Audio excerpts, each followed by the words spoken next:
এইদিকে মধুময় বৃন্দাবনের শোভা দর্শন করে প্রাণ গোবিন্দ আমার মায়ের কোলেই ছিলেন। মায়ের কোল ত্যাগ করে মা ঘুমিয়ে রেখেছিলেন কোথায়? চিলেকোঠার ঘরে, যাতে গোপালের কানে কোনো আওয়াজ না পৌঁছায়। দরজা জানালা বন্ধ। গগনের ওই চন্দ্রদেব পবনে যেন মেলে গেল দুটি জানালা। চন্দ্রদেবের আলোটা লেগেছে গোবিন্দের মুখমণ্ডলে, আর যেই আলো লাগা গোবিন্দের ঘুম ভঙ্গ হয়ে গেল। ঘুম থেকে উঠে প্রভু আমার ছিলেন ছোট্ট বালক, যোগমায়া আশ্রয় করে গোবিন্দ আমার নবকৈশোর নট গর্বে ধারণ করলেন।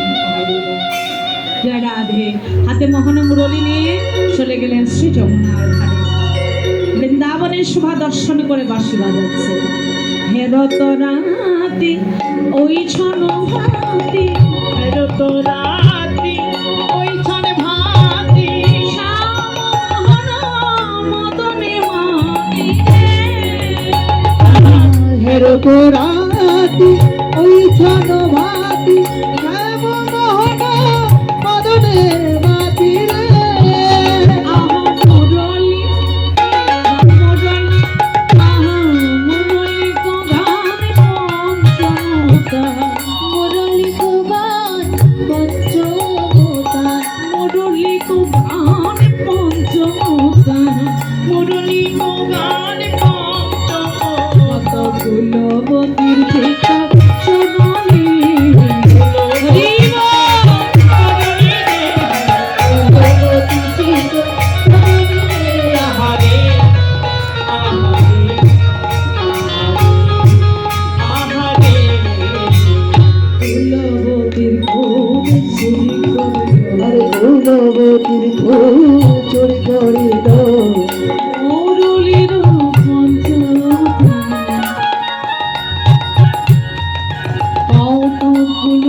শ্যামমোহন মদনে মাতি রে।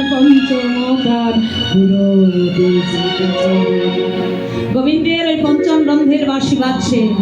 প্রথম রন্ধ্রের তানে ব্রহ্মার ভাঙিল ধ্বনি, দ্বিতীয়তে যমুনায় যায়, তৃতীয় রন্ধ্রের গতি কদম্ব হয় বিকশিতি, চতুর্থেতে ধেনু বাজছে ধায়, পঞ্চম রন্ধ্রের তানে ব্রজবাসীর বাজে প্রাণী, এলো থেলো পাগলিনী বাঁশি বাজছে। আর যাবে কোথায়? সে তো সাধারণ বাঁশি নয়, সাধারণ ঝাড়ের কোনো বাঁশও নয়। বাঁশটা সৃষ্টি হয়েছিল কোথায়? প্রজাপতি ব্রহ্মা যখন দক্ষ যজ্ঞ করেছিলেন, যজ্ঞস্থলে উৎপন্ন হয়েছিল একটি 25 ফুটের তরলা বাঁশ। সেই তরলা বাঁশ থেকে প্রথম নবম পদ গ্রহণ করলেন ভগবান শ্রী বিষ্ণু, দ্বিতীয় সপ্তম পদ গ্রহণ করলেন আমাদের হর মহাদেব, দেবাদিদেব মহাদেব, সপ্তম পদ গ্রহণ করলেন। তৃতীয় পঞ্চম পদ গ্রহণ করলেন অর্জুন, তিনি নির্মাণ করেছিলেন গান্ডীব। তারপরে চতুর্থ পদ, তৃতীয় পদ গ্রহণ করলেন কে? অর্জুন। তিনি কি বানিয়েছিলেন, কি নির্মাণ করেছিলেন? ধনুর্বাণ। এবং যে পঞ্চমতম একটা পোট বাকি ছিল, সেই পোটটা দিয়ে সৃষ্টি করেছেন আমার ভগবানের হাতের বাঁশি। সে বাঁশি একটা নয়, দুটি নয়, তিনটে বাঁশি। আমার ভগবানের মোহন মুরলী, বংশী, বেনু, এই তিনটা বাঁশি সৃষ্টি করেছিল ওই একটা পোড়ের বাঁশ থেকে। হরি হরি বল। তাহলে এই তিনটা বাঁশি উৎপন্ন হলো। তাহলে ভগবান শ্রীকৃষ্ণের একমাত্র এই রাসলীলাতে বাসে, সেটার নাম হচ্ছে মুরলী। এটা কিন্তু অন্য কোথাও বাজত না, অন্য কোনো কাজে নয়, একমাত্র রাসলীলায় রাসমঞ্চেই বেজেছিল। সেই মুরলীর এমন জাদু যে যদি কারোর কর্ণে পৌঁছায় আর ঘরে থাকতে পারে না। বাঁশি বেজে উঠল, পঞ্চম তানে পঞ্চম রঙ্গের বাঁশি বেজে উঠল। বাঁশি বাজছে, আর কি ঘরে থাকি? বাঁশির ধ্বনি শ্রবণ করে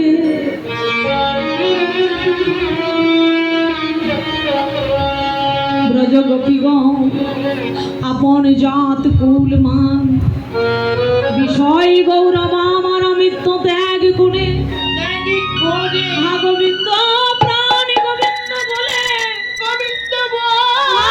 গোবিন্দ তোমার হলাম বলে ব্রজ গোপীগণ ঘর ত্যাগ করলেন। চলে যাচ্ছে বাবা, নিজ পতির পক্ষে ঘুমিয়েছিল, হঠাৎ গোবিন্দের বাসে আর থাকতে পারলো না, পতির পক্ষ ত্যাগ করেছিল। কোন কোন গোপীর নাম ধরে ডাকলো, স্তন পানরত কুলের শিশুটিকে ফেলে দিয়ে হা কৃষ্ণ বলতে বলতে ছুটে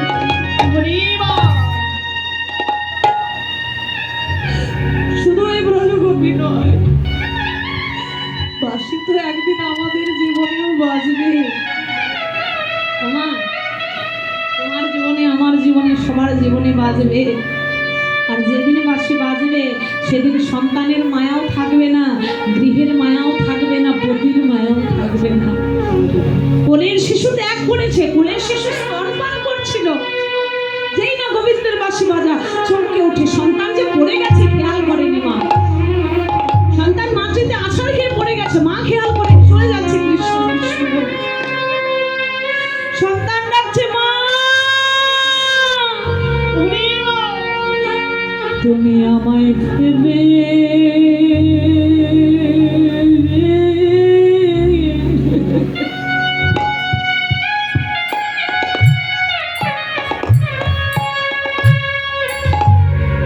যে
কারে না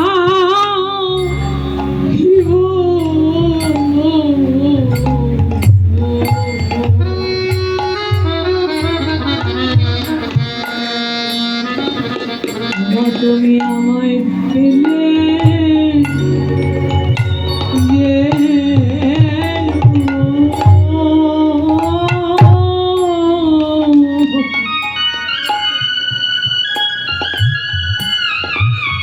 তুমি যেও না মা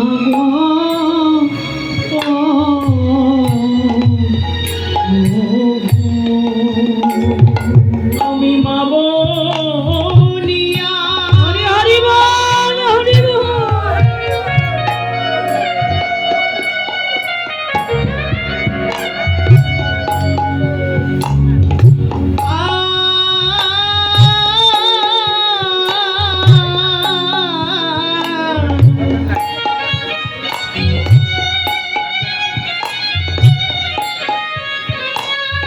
আমি করি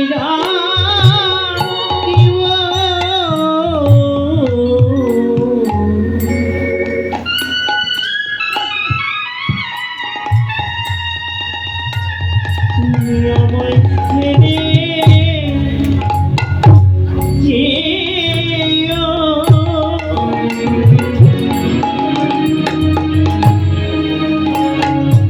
ও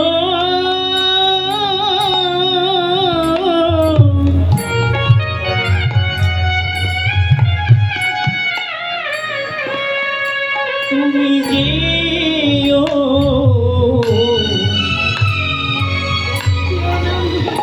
যেও না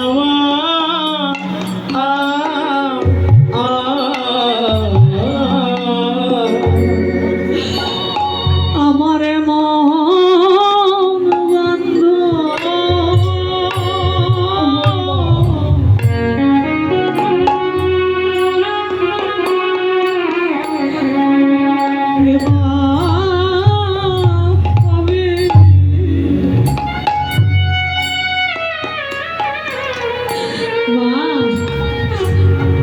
তুমি যদি আমায় ফেলে চলে যাও, আমায় রেখে যদি চলে যাও, মাতৃহীন সন্তান যারা তারা জানে মা হারানোর কি যন্ত্রণা।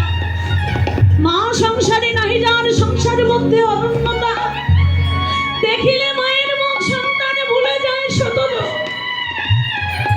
সেই মা যদি কারোর সন্তানে বেঁচে না থাকে, কোন সন্তানকে ছেড়ে যদি মা চলে যায়, সেই সন্তানে জানে এই পৃথিবীতে আপন বলার মতো বান্ধবী কেউ না। যারা শৈশবে পিতামাতা হারিয়েছে তারা জানেন যে পিতামাতা হারানোর কি যন্ত্রণা। পিতা হারালে মাতৃস্নেহে তবু পিতার অভাব বোঝা যায় না, কিন্তু সংসারে যদি কারোর মা মারা যায়, পৃথিবীতে যতই মা থাক, মাসি থাক পিসি থাক, মায়ের মতো বান্ধবী কেউ হবে না। ভালোবাসার একান্ত মানুষ হচ্ছে মা। সন্তানের কখন কি প্রয়োজন, কোনটা ভালো আর কোনটা মন্দ, একমাত্র মা ছাড়া আমি কেউ বুঝতে পারি না। সেই গর্ভধারিণী মা জগৎ ছেড়ে যার চলে গেছে, তার আপন বলার মতো পৃথিবীর বুকে আর কেউ নাই। ভালোবাসার মানুষ মায়ের মতো এত স্নেহ, এত মায়া, এত মমতা আর কারো নাই। সন্তান নয়নের জলে কাঁদছে।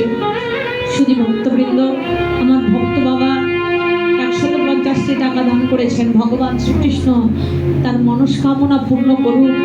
হরিনাম করতে করতে, সাধু সঙ্গ করতে করতে ভগবান শ্রীকৃষ্ণ যেন তার রাঙা রাতুল চরণে আশ্রয় দেন।